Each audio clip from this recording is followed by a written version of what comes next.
பாருங்க, அதெல்லாம் எனக்கு தெரியாது. எனக்கு நீங்க வேணும், அவ்வளவுதான். ப்ளீஸ் புரிஞ்சுக்கோங்க. புரியுது ரேணுகா. ஆனா வள்ளி மேடம்க்கு இப்பதானே ரஞ்சித் கூட நிச்சயம் நடந்துச்சு. இங்க பாருங்க, போதும், நிறுத்துங்க. அவளுக்கு யார் கூட நிச்சயம் நடந்தா எனக்கு என்னங்க? இந்த அவ வாழ்க்கையை காப்பாத்திக்க வேண்டியது அவ பொறுப்புங்க. ஏன் அவளுக்கு வாய் இல்லையா? இந்த கல்யாணம் வேண்டானா அவளே அவ வீட்டுல பேசி நிறுத்தட்டும். நாளா எங்க வீட்டுல சண்டை போட்டுதானே உங்களை கல்யாணம் பண்ணிக்கணும்னு சொன்னேன். அந்த மாதிரி அவளை சண்டையாவது போட சொல்லுங்க. அதை விட்டுட்டு அவ வாழ்க்கையை காப்பாத்த போறேன்னு சொல்லிட்டு தயவு செஞ்சு என்ன மட்டும் கடுப்பேத்திட்டு இருக்காதீங்க. சொன்னா புரிஞ்சுக்கோ ரேணுகா. வள்ளி மேடம் உன்ன மாதிரி கிடையாது. அவங்களோட சூழ்நிலை வேற, உன்னோட சூழ்நிலை வேற. ரெண்டத்தையும் ஒன்னா எடுத்துக்காத. நான் அந்த வீட்டுக்கு மாப்பிள்ளையா போனாதான் ஐயாவையும் வள்ளி மேடத்தோட வாழ்க்கையும் என்னால காப்பாற்ற முடியும். அதனாலதான். அதனால அதனால என்ன சொல்லுங்க. நம்ம கல்யாணம் நடக்காது ரேணுகா. இங்க பாரு ரேணுகா, உனக்கு வேலை வேணும் அவ்வளவுதானே? அப்படின்னா நான் சொல்ற மாதிரி செய்.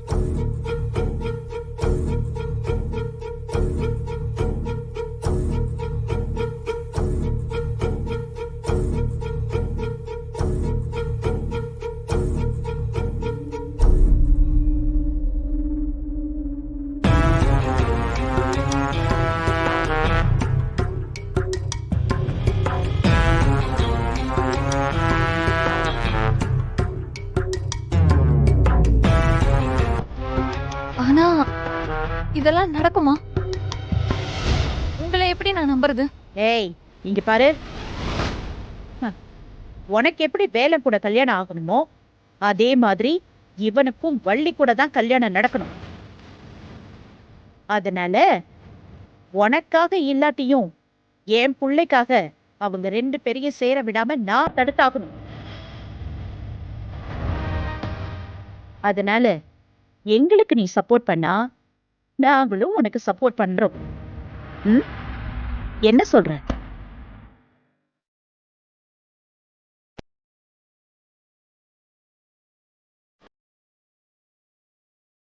சரி, நீங்க சொல்ற மாதிரியே நான் செய்றேன். சூப்பர். அப்படின்னா இப்பவே நான் சொன்ன மாதிரி நீ வேலைக்கிட்ட போய் சொல்லு. மத்த எல்லாத்தையும் நான் பாத்துக்கிறேன். சரி, வரேன். ரேணுகா,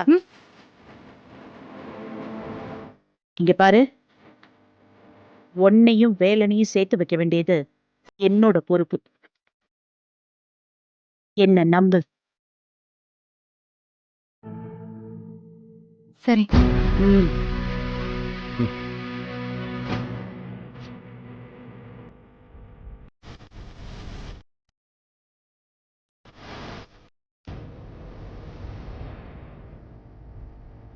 ரேணுகா, நீ எங்கதான் தேடுறது? எங்க போன நீ? வீட்டுக்கு கூட வரல? இங்க பாருங்க, ரொம்ப அக்கறைதான். வந்த கோவத்துக்கு எங்கேயாவது ஆத்துலயோ குளத்துலயோ போய் குதிச்சு செத்துடலாம் தான் போனேன். என்ன என்ன பேசிட்டு இருக்க? பதறாதீங்க. இனிமே அப்படியெல்லாம் முடிவெடுக்க மாட்டேன். நிறைய விஷயங்களை யோசிச்சு பார்த்தப்போ இப்ப மனசு சரியாயிடுச்சு. உன்னை எப்படி ஹேண்டில் பண்றதுன்னே தெரியல. என் சூழ்நிலை உனக்கு புரியுதா?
அதுக்கு மட்டும் ரெடி ஆகுங்க.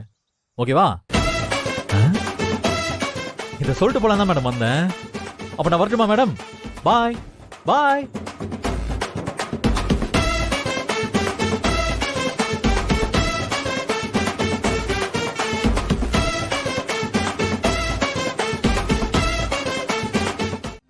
அண்ணே, தூங்காம என்ன வெளியே வந்து நின்னுட்டு இருக்க?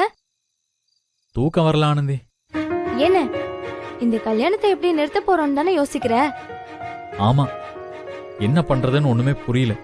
வள்ளி மேடத்துக்கிட்ட சொன்னா அப்பாவுக்காக இந்த கல்யாணத்தை பண்ணிக்க போறேன்னு சொல்றாங்க. ஐயா கிட்ட இதை நேரடியா சொல்ல முடியாது. எப்படிதான் இந்த கல்யாணத்தை நிறுத்த போறேன்னே தெரியல. வேற வழி இல்லன்னு. வள்ளிய காப்பாத்தணும்னா நீ இதை செஞ்சுதானே ஆகணும். இல்ல ஆனந்தி, வள்ளி மேடம்காக மட்டும் இல்ல, ஐயாக்காகவும் தான் இதை செஞ்சாகணும். இந்த கல்யாணம் மட்டும் நடந்தா ஐயாவோட உயிருக்கே ஆபத்து இருக்கு. என்னன்னு சொல்ற? அதெல்லாம் இப்ப சொல்ல முடியாது. நேரம் வரும்போது நான் சொல்றேன். வள்ளிக்காகவும் ஐயாக்காகவும் இல்ல, உனக்காகவும் நீ இதை செஞ்சுதான் ஆகணும். ஆமாண்ண, ஒருவேளை நீ ரேணுகாவை கல்யாணம் பண்ணிக்கிட்டா உன் வாழ்க்கை தினம் தினம் நரகமா தான் இருக்கும். ஏன் அப்படி சொல்ற? ரேணுகா அவ்வளவு மோசமான பொண்ணா என்ன? சேச்சே, ரேணுகா தப்பான பொண்ணுங்கிற அர்த்தத்துல சொல்லல. உன்னோட மனசுல வள்ளிய நினைச்சுக்கிட்டு உன்னால ரேணுகா கூட நிம்மதியா வாழ முடியாதுன்னு சொல்றேன்.